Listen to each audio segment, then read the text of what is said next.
So today we will learn how to answer a problem question in equity and trust to get a first class. So what is required from you to be awarded a first class? Today's topic will be trustee investment powers. Here is an example problem question that you may get on this topic. John sets up a trust of £10 million and appoints 2 trustees to manage the trust, Emily and Rachel. The beneficiaries are his children. The trustees are granted a power to invest in technology startups only, no clause in the trust deed to relieve them from breach of trust liability. Rachel and Emily have little experience in startups. With no investment advice, they deployed all the funds, all the £10 million, in one financial technology startup, since the trustee is a financial advisor for many companies. Also, Rachel and Emily are friends with the founders of the financial technology startup where they invested, and they wanted to help them even if their numbers did not look very promising. Beneficiaries disagree with the investment decision and think that Rachel and Emily have been careless in managing the trust fund. The fintech where Emily and Rachel invested went bankrupt. Therefore, they lost all the investment money. Now you have to advise the beneficiaries on whether they can bring an action against the trustees. Here's the plan. Firstly, you have to explain what is the trust power and apply it to the facts. Afterwards, you should explain statutory duties, various statutory duties that exist under the Trustee Act, and discuss if any of these duties were breached on the given facts. So you start with the legal issue, the statement of the legal issue. For example, the statement of the legal issue can be to discuss the statutory duties of the trustees in this case. Then the law will be to explain the relevant statutory provisions, which would be the provisions under the Trustee Act 2000. And then you would apply it to the facts of the case and conclude whether or not these duties have been breached. Afterwards, you should discuss if the duty of care under Section 1 of the Trustee Act was breached, discuss fiduciary duties, and remedies and defenses. First, talk about the trustee structure. It can be like an introduction. In introduction, you don't need introduction in the problem question, but you should explain the trustee structure first to explain how the law works in this area. So you should say that said law is John, who are the trustees. Trustees are Rachel and Emily, and beneficiaries are John's children. Duty of care. Set out in Section 1 of the Trustee Act. Trustees have a duty of care. A family trust has lower duty of care than bigger trust corporations, such as pension trust. So you need to apply this to the facts of the case and say that since this is a family trust, the trustees, Emily and Rachel, will have less duty of care than if they were trustees for bigger trust corporations. However, they still have duty of care, and they still must exercise skill and care as reasonable. What are their powers?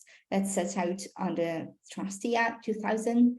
Section 6 is the general power of investment. So once they are appointed as trustees as manager of the trust fund, they have a general power to invest. However, this can be modified with the trust deed.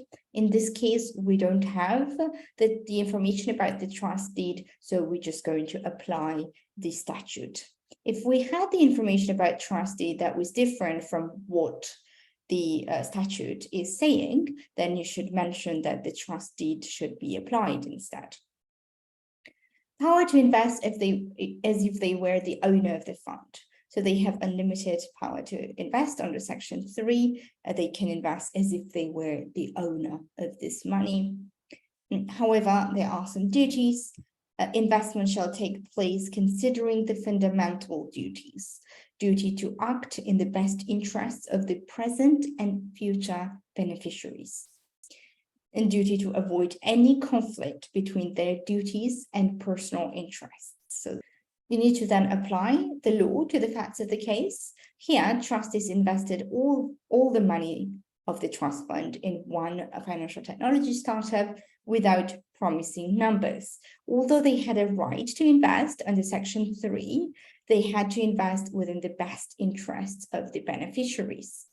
Primary motivation should have been to make profits, which was the case of Rock. You can cite that. And they had to avoid conflict of interest. They invested in a fintech startup that was owned by their friends. Here, there can be a conflict of interest. I'd like to refer your attention to Section 4 and Section 5, which are very, very important statutory duties under this area of law. Section 4 sets out the standard investment criteria, duty to diversify the investments and check the suitability. So the fact that they deployed all the funds available in just one company, that's breach of Section 4, because Section 4 says that the standard investment criteria is to diversify the investment. So invest in many different ventures, and not in just one. That's the way to minimize the risk. And they did not do that. Also, checking the suitability or due diligence on the facts, we see that they did not do that either. They said, okay, our friends have a startup, so why should we look further? We're just going to invest there, which is not the standard investment criteria under Section 4. They didn't follow the procedure. Also, Section 5 should be mentioned.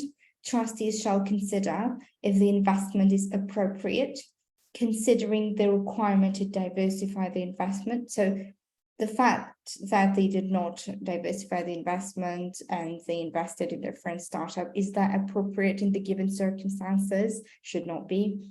Section 5 also requires trustees to obtain proper advice whenever necessary. This is very important. The problem question mentioned that Rachel and Emily did have some startup knowledge and experience, but not extensive knowledge and experience. And Section 5 says that whenever trustees do not have enough experience, they should seek proper advice from a professional, which they did not do. Therefore, they breached Section 5 as well. Here, it was not appropriate to invest all the money in one startup, as that's the opposite of diversifying the investment, and that's what you should say if this was the problem question that you had to answer on an exam or coursework. Also, they did not do the due diligence to check the suitability of the startup for making profit. So what is their primary motivation there as trustees? Their primary motivation shall be to make profits for the beneficiaries. So considering that they want to make profits, they have to check that the startup where they invested was going to make profits. Obviously, you can never know for sure, but they had to do due diligence, they had to look at the numbers, and they had to make sure that the startup looks promising and follow all the required due diligence process. Hence, Rachel and Emily could be in breach of their statutory duties as trustees because they did not follow the Section 4 and Section 5 criteria. Trustees have fiduciary duties. You can cite Boardman versus Phelps for this principle. Fiduciaries cannot place themselves in a position where their personal interests and fiduciary duties conflict. Here, they realized that the company did not have very promising numbers where they were investing the fintech, and they should have known that having some startup knowledge and experience, that fintech is a very risky business. So they should have known that they should not invest in the startup without doing necessary due diligence. They still invested the entire trust fund in the business because their friends were the founders. So there was a conflict of interest, clearly. What are the remedies? Remedies are compensation for losses. So the trustees can be personally liable for the losses as a result of the breach of trust, and restitution in respect of gains made by the defendant from the breach of trust. Defenses Defenses, here we have consent by the parties. So that's the first defense, but it should not be relevant here because the beneficiaries disagreed with the investment decision of the trustees. And the second defense is Trustee Act 1925, Section 61, where trustee acted honestly and reasonably so that it would be fair to excuse the trustee from the liability. Also unlikely to apply here because they did not act honestly, they did not act reasonably, and it should not be fair for them to be excused from the liability. Here are the key cases. Bristol and West Building Society, Cohen versus Cargill, Bray versus Ford, Boardman versus Phoebes, Target Holdings versus Redburns, and AIB Group versus Mark Redler. You should take a look at our case summaries and notes, the relevant notes on our equity and trust study materials on the platform. Thank you very much for your attention.